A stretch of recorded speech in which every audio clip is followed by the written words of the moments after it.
मैं यहाँ लगभग पिछले 10 से 11 दिनों से यहाँ पर हूँ और मुझे उन सिम्टम में जो मेरे पहले जलन होती थी काफ़ी तेज़, उसमें 50 से 60% का जो है मुझे फ़ायदा पहुँचा है और अभी मैं काफ़ी संतुष्ट हूँ।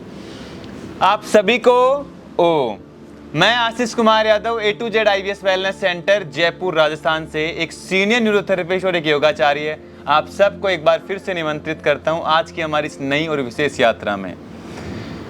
आपके प्रश्न बहुत सारे होते हैं और कई बार बहुत प्रकार की इतनी प्रश्नावली होती है कि जिनका शायद हमारे लिए जवाब देना थोड़ा मुश्किल होता है।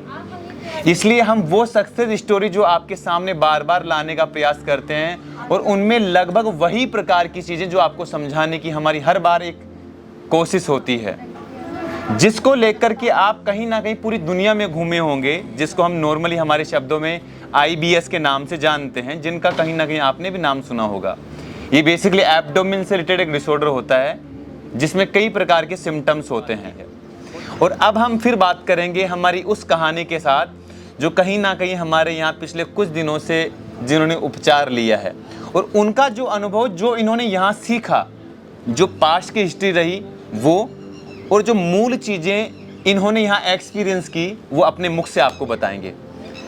तो अब हम सबसे पहले उनके परिचय के साथ उनकी यात्रा को प्रारंभ करते हैं और फिर और जो हम हमारी चर्चाओं को आगे रखेंगे। जुगल गोठी जी हैं, यह है स्टेट MP मध्य प्रदेश से, डिस्ट्रिक्ट इनका देवास है। इनके सिम्टम्स में बेसिकली एसिडिटी, जलन, साथ में हल्का नींद की कमी, थोड़ा मानसिक तनाव और हल्का सा स्टूल विथ म्यूकस पास होता था। ये बेसिकली कुछ सिम्टम्स हैं जो इन्होंने हमें आरंभ में बताए थे। अब क्या इनका एक्सपीरियंस रहा, कितने दिन उपचार लिया, क्या इनका खुद का व्यक्तिगत चीज़ों इन्होंने यहाँ पे सीखी, इन्हीं के मुख से हम उनको सुनेंगे। तो ओम जुगल भाई। ओम भैया। आप अपनी यात्रा को, आपने जो यहाँ पे लर्निंग की, हिस्ट्री में आपके साथ क्या चीज़ें रही, बेसिकली आपकी लाइफ में क्या कारण रहा, क्या कारण ऐसा रहा कि आपको लगा कि आपके साथ ऐसी चीज़ें रिवर्स हुई, या मतलब बेसिकली IBS जैसी समस्या आपकी लाइफ में आई। तो आप अपने परिचय के साथ जो आपने जाना, जो आपकी लाइफ का पहले पास्ट का रहा, वो आप अपने मुख से हमारे योग साधकों के साथ बताएंगे, जो कहीं ना कहीं उन्हें कुछ लर्निंग या कहीं ना कहीं उन्हें कुछ सिखाने में उनकी मदद करेगी। हाँ। मेरा परिचय है जुगल गोठी और भैया मुझे प्यार से यहाँ प्रवीण पाटीदार कहकर पुकारते हैं। उनने नया नाम दिया है मुझे जी, और अच्छा लगता है उनके मुख से वही नाम। मैंने कभी नहीं बोला उनको कि आप मेरा सही नाम लीजिए, मैं उसी से उनका संबोधन होता था तो उत्तर में देता था।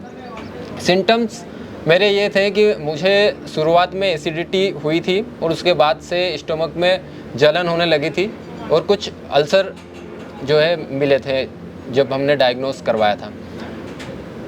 उसके बाद मुझे A to Z IBS का मेरे संबंधित से जानकारी मिली कि यहाँ पे बहुत अच्छा प्राकृतिक रूप से उपचार होता है।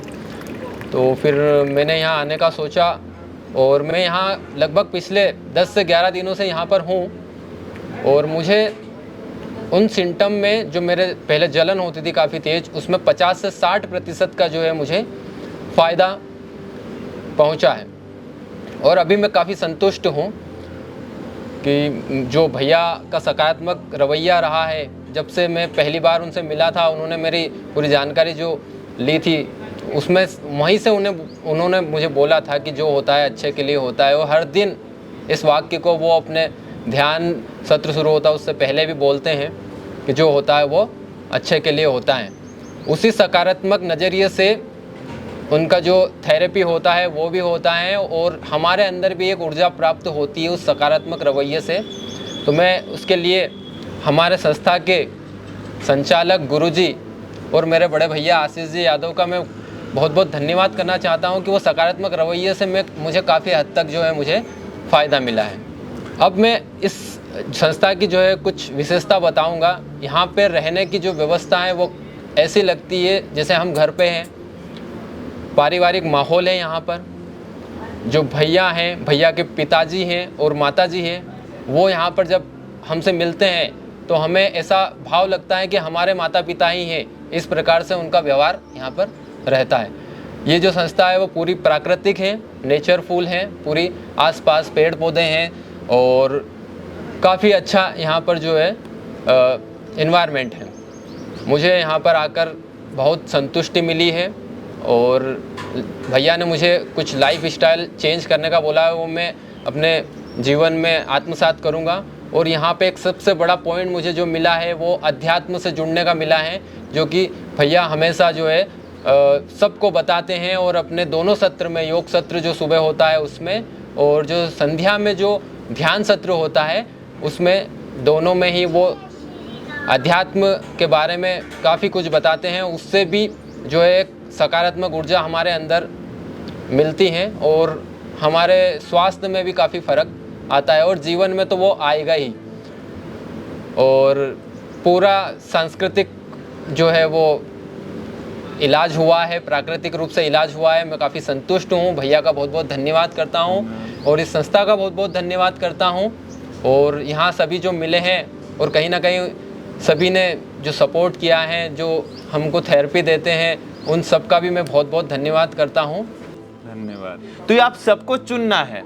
आप जिस प्रांत, जिस देश, जिस सिटी में जहाँ पर भी रहते हैं, जिस गांव, जिस शहर में रहते हैं, आप सबको हम कहते हैं कि जीवन में योग को धारण करना होगा, ब्रह्मचर्य साधना होगा, सात्विक जीवन लाओ। संध्या में सोने से पूर्व उस प्रभु का सुमिरन कर लो, ध्यान कर लो। जो गुरु से, जिस इष्ट को आप मानते हैं उसका सुमिरन करो। सोने से पूर्व 100% आपको करना पड़ेगा, नहीं तो मानसिक तनाव जीवन भर रहेगा। आज तक किसी का पूरा नहीं हुआ, दवाइयाँ पूरे जीवन खानी पड़ेंगी। चलो हमने मान लिया कि 2 साल आपने दवाई खा करके आपने इससे विजय प्राप्त कर ली, लेकिन उसके बाद के तनाव नहीं आएगा। आप अगर अभी नहीं समझे तो 2 साल बाद कभी नहीं समझ पाएंगे। उस समय तक किडनी और लीवर अपना कार्यक्रम भी खराब करना शुरू कर देंगे। इसलिए बार बार दोहराते हैं, यहाँ आने की जरूरत नहीं है, कहीं जाओ मत, जहाँ आपकी इच्छा हो वहाँ जा सकते हो। लेकिन हमने जो कहा अगर उसको पूर्णता से अपने जीवन में अमल कर लेंगे तो आपको हम कहते हैं कि आपके जीवन का आखिरी संस्था A to Z IBS phone पर ही देखना हो, इसके बाद और कुछ ना देखो। इतना आपके जीवन में समझ और सुधार आ गया तो हम आपको 100% तक कहते हैं कि IBS जैसी समस्या बहुत आसानी से ठीक हो जाती है।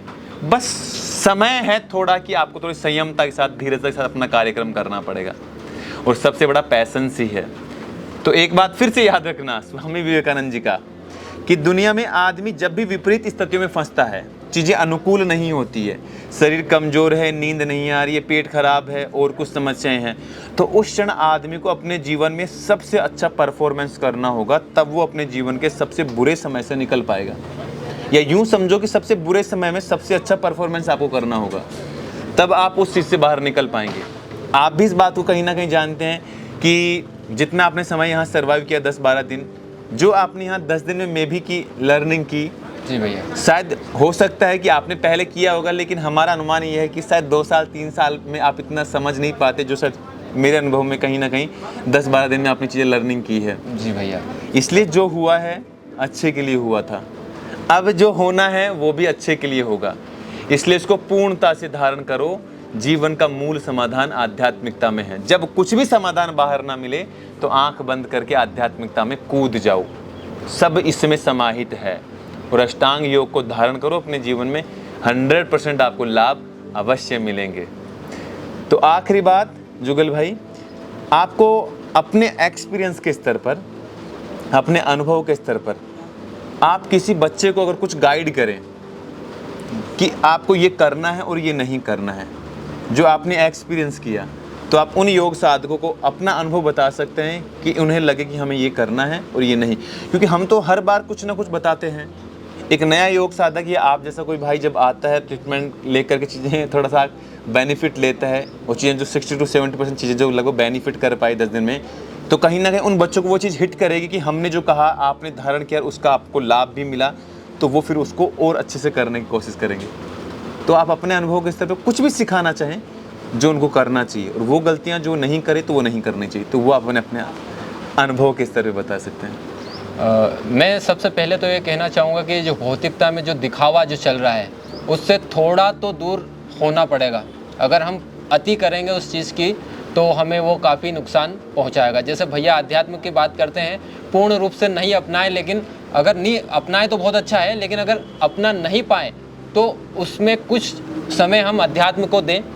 सुबह जल्दी उठें, 4 बजे ब्रह्म मुहूर्त में हम उठें, योग करें जो भैया जो करवाते हैं यहाँ पर।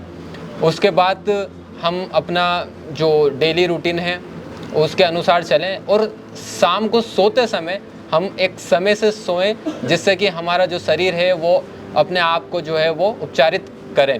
और ये जो अध्यात्म की बात है, अगर वो अपनाते हैं तो इससे बड़ी बात तो होगी नहीं। यही मेरा अनुभव है और यही मैं कहना चाहता हूँ कि आप सभी जो योग साधक हैं वो अपने जीवन शैली को बहुत मतलब अच्छी तरीके से बदलाव करके स्वस्थ हो सकते हैं।